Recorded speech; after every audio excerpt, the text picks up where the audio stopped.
अयोध्या में नाबालिग से गैंग रेप पर यूपी में जबरदस्त सियासत छिड़ी है। बीजेपी के लगातार हमले के बाद आज समाजवादी पार्टी के अध्यक्ष अखिलेश यादव ने योगी सरकार पर पलटवार किया। आरोपी के डीएनए टेस्ट की मांग का बचाव करते हुए उन्होंने कहा कि जिस भी मामले में 7 साल से ज्यादा की सजा का प्रावधान है उसमें डीएनए टेस्ट का प्रावधान है।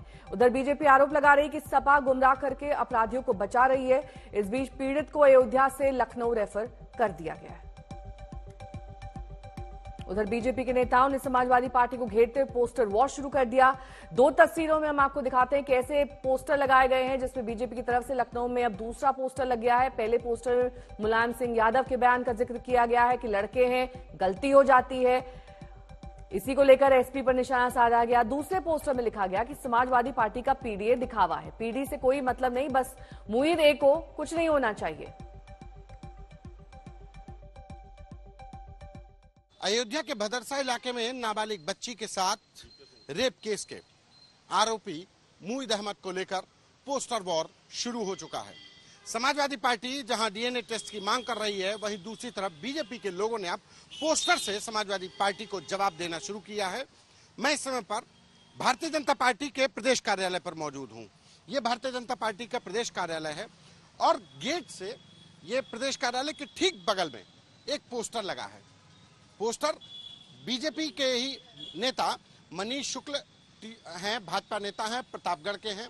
उन्होंने ये पोस्टर लगाया है, लिखा है समाजवादी पार्टी के अध्यक्ष अखिलेश यादव का पीडीए का दिखावा, पीडी से कोई मतलब नहीं, बस मुईद ए को कुछ नहीं होना चाहिए। ठीक विधानसभा के सामने आपको ये दूसरा पोस्टर है, लड़के हैं, गलती हो जाती है। हमारे साथ बात करने के लिए श्वेता जी खुद ही हैं, उन्हीं से जानेंगे। श्वेता जी, ये जो पोस्टर है इसमें तमाम बातें हैं, लड़के हैं, गलती हो जाती है, मुईद है, गलती हो जाती है, क्या मतलब है? देखिए, समाजवादी पार्टी सदैव ही तुष्टीकरण की राजनीति करती आई है। एक छोटी सी बच्ची के साथ इतना दुर्व्यवहार हुआ, आज उसकी जो कंडीशन है उस पे ना उन्होंने किसी तरीके का बयान दिया, ना उसके फेवर में कुछ बोला, बजाय उसके क्योंकि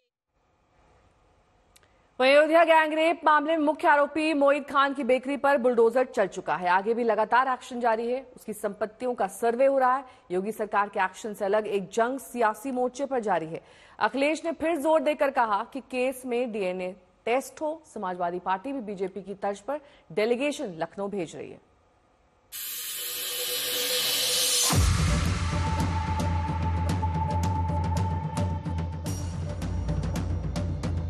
इस प्रकार के अपराधियों को आप कहते हैं साहब गोली मार रहे हैं, क्या माला पहनाएंगे क्या? मुसलमानों को लेकर के उनकी जो सोच है वो अनडेमोक्रेटिक है, अनकॉन्स्टिट्यूशनल है। रिपोर्ट के आधार पर कार्रवाई की जाएगी, उसमें देरी नहीं लगेगी, विलंब नहीं लगेगी, अलावत से विलंब नहीं है और दूध का दूध, दूध का पानी हो जाएगा। तो अपराधी है, जिन्होंने घटना अगर की है उन पर कार्रवाई हो, लेकिन किसी वर्ग को लेकर के बदनाम करने की अगर कोशिश करते हैं तो वो मुख्यमंत्री को लिए ठीक नहीं। अयोध्या की एक मासूम बच्ची से गैंगरेप की वारदात पर यूपी की सियासत सुलग पड़ी है। पहले योगी सरकार एक्शन में आई, फिर आरोपी मोईन खान की संपत्तियों पर कुछ इस तरह से बुलडोजर चलाया गया। पहले बेकरी गिराई गई, अब घर की बारी है। एक बड़ा शॉपिंग कॉम्प्लेक्स भी निशाने पर है जिसका नाता मोईन खान से बताया जा रहा है। उधर समाजवादी पार्टी और बीजेपी के बीच आरोपों प्रत्यारोपों की जंग छिड़ गई है। समाजवादी पार्टी लगातार मामले को बीजेपी की सियासी साजिश बता रही है। अखिलेश यादव ने आज एक बार फिर से मामले की सच्चाई पर सवाल उठाते हुए डीएनए टेस्ट की मांग की। कोई पॉलिटिकल पार्टी अगर समाजवादी पार्टी ये बात कहती है कि डीएनए टेस्ट होना चाहिए, कैसे मुख्यमंत्री हैं ये, इन्हें कौन राय दे रहा है? ये कानून किसका संशोधित है? ये इन्हीं का संशोधित कानून है 2023 का, जिसमें ये कहा गया है कि डीएनए टेस्ट होना चाहिए अगर 7 साल से ज्यादा किसी की सजा का कोई प्रावधान है तो क्या गलत मांगा? और उनके परिवार के लोग कह रहे हैं और वहां भी पुलिस सच्चाई जानती है हमारे पत्रकार साथी भी जानते हैं सच्चाई। वहां की पुलिस जब बीजेपी के इशारे पर और वो सच्चाई से अगर काम करना चाहते तो उन्होंने क्या किया, उन अधिकारियों के खिलाफ कार्रवाई कर दी। समाजवादी पार्टी की मांग है कि कोर्ट संज्ञान लेकर पीड़िता को सुरक्षा दिलाए और डीएनए जांच हो ताकि सच सामने आए। आज अयोध्या के सांसद अवधेश प्रसाद ने भी कहा कि सच जानने और सबको बताने के लिए सपा का भी एक डेलीगेशन अयोध्या जाएगा। अयोध्या का जो मामला है जी बहुत ही दर्दनाक है, शर्मनाक है और पीड़िता के साथ समाजवादी पार्टी पूरी तरह से खड़ा है। जो भी आरोपी है, जो भी कल्प्रिट है, उसके खिलाफ कानून में जितनी कड़ी से कड़ी सजा हो, कड़ी से कड़ी सजा हो, सजा दिलाई जाए और जो भी आरोपी हो यहां तक उसको फांसी दिलाई जाए। उधर बीजेपी पहले ही मामले को गरमा चुकी है। देखिए इस केस के बहाने बीजेपी कैसे समाजवादी पार्टी पर करारे हमले कर रही है। लखनऊ में इस कांड को लेकर पोस्टर में सपा को निशाना बनाया गया। मुलायम सिंह के पुराने बयान तक की याद दिलाई जा रही है। पहले एक पोस्टर लगा, फिर दोपहर होते होते दूसरा पोस्टर लगा। बीजेपी का डेलीगेशन पहले ही अयोध्या जाकर पीड़ित परिवार से मिल चुका है। योगी सरकार के मंत्री नरेंद्र कश्यप ने डेलीगेशन की अगुवाई की थी। वो कहते हैं कि सपा अपराधियों को बचा रही है। इस घटना का मेन मुलजिम समाजवादी पार्टी के सांसद का नजदीकी है, समाजवादी पार्टी का ऑफिस बेरर है। उसके बाद भी ना सांसद ने कुछ बोला, ना सरकार ने कुछ बोला। मतलब साफ है कि समाजवादी पीड़िता के साथ नहीं है बल्कि अपराधियों के साथ हैं। मेरे ख्याल से समाजवादी को शर्म करनी चाहिए। यूपी में 10 सीटों के लिए उपचुनाव होने, कहीं ना कहीं उसकी छाया भी इस घटना को लेकर हो रही सियासत पर नजर आ रही है। लखनऊ से समर श्रीवास्तव के साथ कुमार अभिषेक, आज तक। वहीं अयोध्या गैंगरेप से चर्चा में आए मोहित खान की कहानी बेहद दिलचस्प है। इसमें गुनाह है, सियासी रसूख है और काली कमाई का खेल भी है। मोहित का लंदन कनेक्शन सामने आया है। कभी बेकरी में काम करने वाला मोहित आखिर कैसे बना रईस, क्या है उस पर आरोप, देखिए मोहित की पूरी कहानी।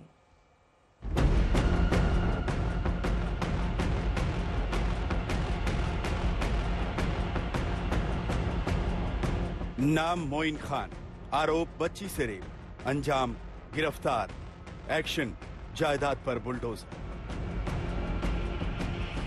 अयोध्या इलाके में असर रखने वाले मोहित खान पर संगीन आरोप लगा है।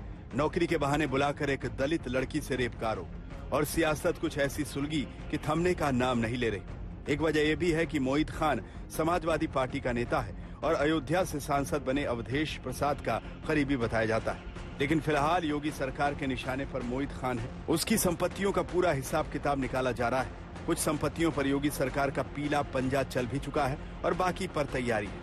एक बेकरी गिराई जा चुकी है। मोहित पर आरोप है कि उसने अपने कर्मचारी राजू खान के जरिए काम देने के बहाने दलित बच्ची को बुलाया और रेप किया। इसके बाद ब्लैकमेल करके वो दरिंदगी करता रहा। इसका खुलासा तब हुआ जब बच्ची गर्भवती हो गई। लेकिन मोहित का परिवार और उसके घर की महिलाएं कह रही हैं कि ये पूरी साजिश है। हम लोग डीएनए टेस्ट की मांग कर रहे हैं। डीएनए टेस्ट होना चाहिए। ये नाजायज हो रहा है, सरासर गलत हो रहा है। एक तरफा न्यूज दिखा करके उसको बात को इतना बढ़ा दिया गया है। आप जैसे बता रही हैं, जो आप पक्ष दे रही हैं, तो राजू जो है उनको भी अरेस्ट किया गया है। तो राजू ने क्या पुलिस को ये बात बताई है? जी, राजू ने चीख कर चिल्ला कर पूरे थाने में बयान दिया है कि चच्चा की कोई गलती नहीं है।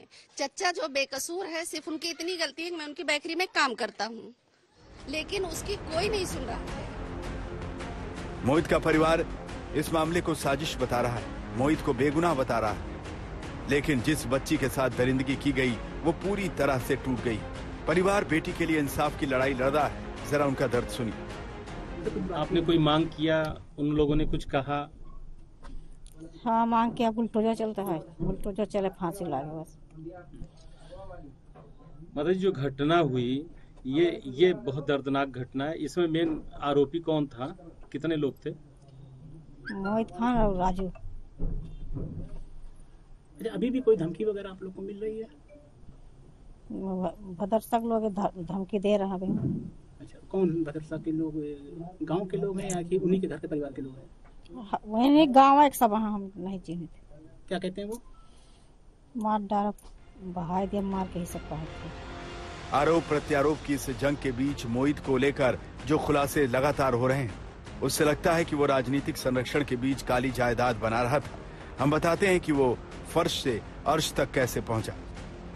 मोहित भरसरा नगर पंचायत के अध्यक्ष राशिद की लखनऊ स्थित बेकरी पर काम करता था।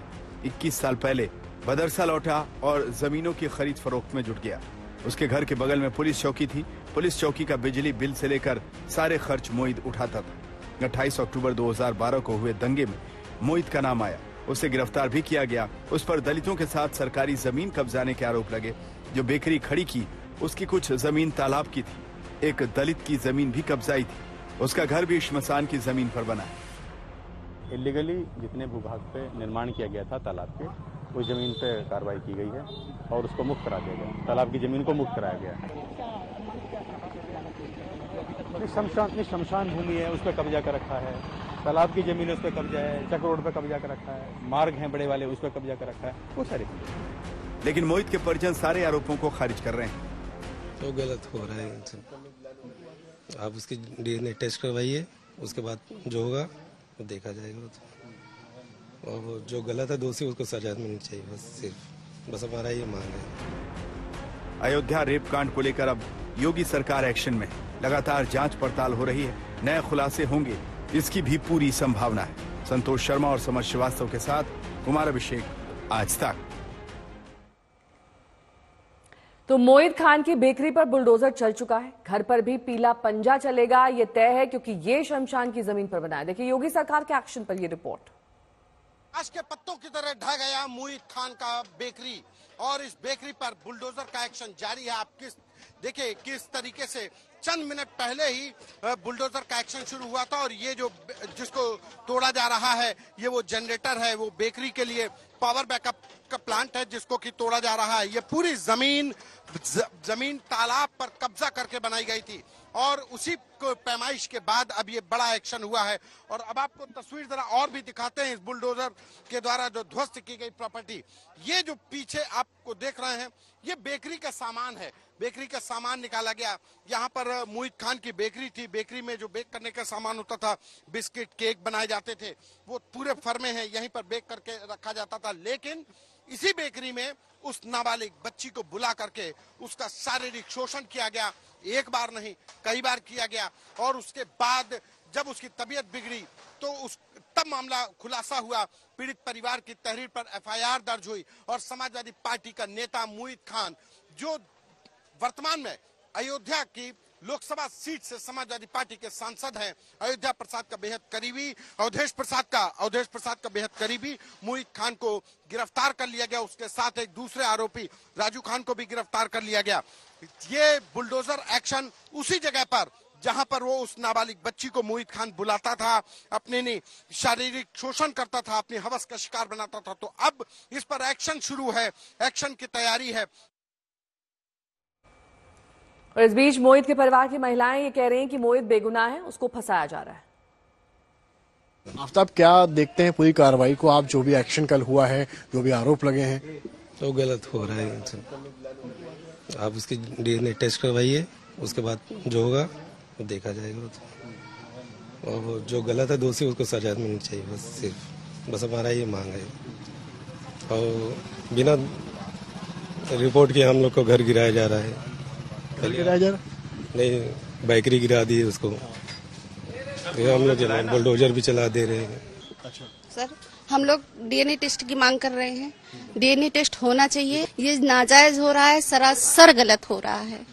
एक तरफा न्यूज दिखा करके उसको बात को इतना बढ़ा दिया गया है। आप जैसे बता रही हैं, जो आप पक्ष दे रही हैं, तो राजू जो है उनको भी अरेस्ट किया गया है। तो राजू ने क्या पुलिस को ये बात बताई है? जी, राजू ने चीख कर चिल्ला कर पूरे थाने में बयान दिया है कि चच्चा की कोई गलती नहीं है।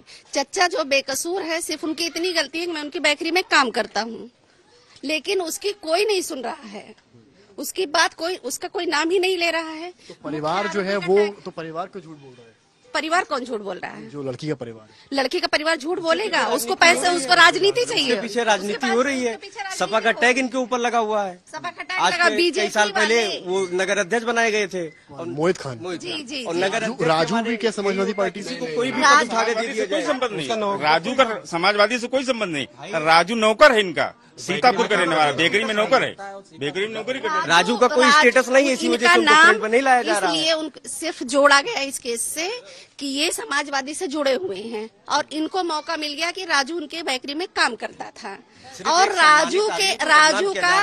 राजू का उनके बेकरी में काम करने के अलावा हमारे घर से कोई उसका रिश्ता नहीं है, हमारे घर से कोई उसका रिलेशन नहीं है। पूरी कार्रवाई को कैसे देखते हैं? ये सरासर गलत है और नाजायज है। जो भी हो रहा है ये राजनीतिक की वजह से हो रहा है, समझे? क्योंकि यहाँ पे बीजेपी चेयरमैन ही हार चुकी है और आज तक गवर्नमेंट बनी नहीं है, लोकसभा हार चुका है, इस वजह से दुश्मनी निकाली जा रही है। तो आपको जैसा कि जमीन पे बुलडोजर चल रहा है, वो जमीन मोहित खान के नाम पे है नहीं, जिसके नाम पे जमीन है वो NRI है। कौन है, किसके नाम पर जमीन है? महमूद खान। यहाँ नहीं रहता है? यहाँ नहीं, लंदन में है। आप लोगों को क्या बताया पुलिस ने? हम लोगों को तो पुलिस ने कुछ बताया ही नहीं है अभी तक। तो किस तरह से अरेस्टिंग हुई है मोहित खान? मोहित यहाँ से कुछ चल के ले गए, कुछ भी नहीं हुआ है। उनको बुलाया गया था, वो खुद घर से चलकर गए हुए हैं। एसओ साहब ने फोन किया कि जो है आपके खिलाफ ऐसे ऐसे है, यहाँ पे लोग इकट्ठा होकर प्रदर्शन कर रहे हैं, आप आ जाइए, कुछ बात करनी है। वो हमारे घर से हमारा जो है भतीजा उनको खुद ले जाकर थाने पे छोड़ा गया, वो वहाँ पे गए थाने पे, उसके बाद उनको जो है जेल भेज दिया गया। इस मामले को लेकर बीजेपी और एसपी में जमकर आरोप प्रत्यारोप हो रहे हैं। एसपी मामले में साजिश की तरफ इशारा करते हुए डीएनए की मांग कर रहा है। जो घटना घटी है अयोध्या के अंदर नाबालिग बेटी के साथ, वो जिहुआ पर बोलना भी पाप जैसा लगता है, लेकिन आज जुबान बंद है राहुल गांधी का, क्योंकि वो मुस्लिम है। इस अयोध्या के नाबालिग लड़की के साथ दुष्कर्म करने वाला, इसलिए राहुल गांधी की जुबान बंद है, अखिलेश यादव का जुबान बंद है, तेजस्वी यादव का जुबान बंद है, सारे टुकड़े टुकड़े गैंग का जुबान बंद है। और जब भारत के सनातन पर चोट करना होता है, ये सब एकजुट होकर के सनातन को तोड़ने में लग जाते हैं। तो हम ऐसा घटना की निंदा करते हैं और जहाँ तक जो कार्रवाई हो रही है, तो देखिए ये कहाँ का न्याय है। तो पहले तो कार्रवाई करे, कार्रवाई करके पुलिस ही यहाँ का जांच करे और जांच करने के बाद उस पर कार्रवाई करे, तो ये कहाँ का न्याय है।